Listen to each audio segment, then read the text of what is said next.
Kua papuake te riri me te hoha i te iwi kāinga o tētahi huarahi i here taunga. I te korenga o te kaunihira, i āta kōrero ki a rātau mo te ingoa o tō rātau huarahi. Ko te heipora te ingoa e kōrero tia nei. He ingoa no tētahi o ngā tino tīpuna o taua takiwā. Whakahihi pai ana a Jerry Hāpuku, kua noho te ingoa o tōna tipuna, ara o te heipora te Hāpuku, hei ingoa mō tēnei huarahi hou, kei here taunga. Kei te koa, mō tēnei te whiriwhiri ko tēnā mātou uri o te heipora. He te ingoa tuatahi a e pai. Ko te heipora te wahine matua a te tipuna te Hāpuku, he tino rangatira i konei i ona wā. He oi aha koa tēnā, kei te rerenga amu mō te heipora, hei ingoa mō tēnei huarahi.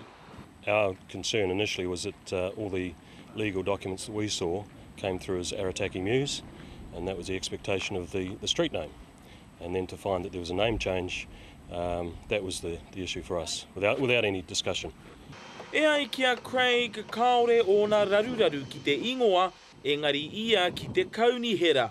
He aha koa, kei reira e tahi uauatanga.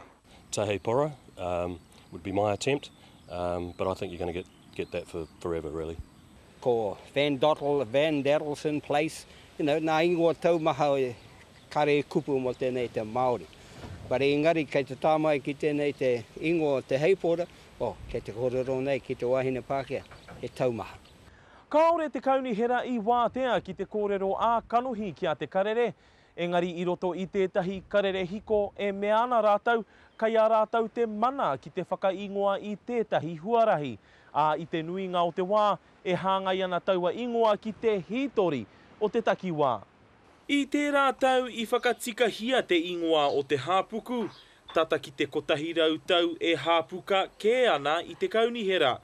He oi hei tā Jerry, kua āhua murua te rāhara i nāia nei, i te whakaaro nui o te kaunihera ki te ingoa te heipora.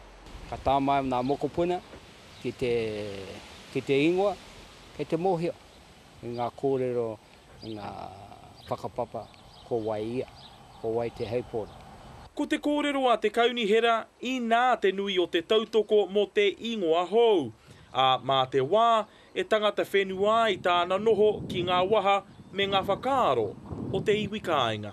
Ki Ngikiri ona, te karere.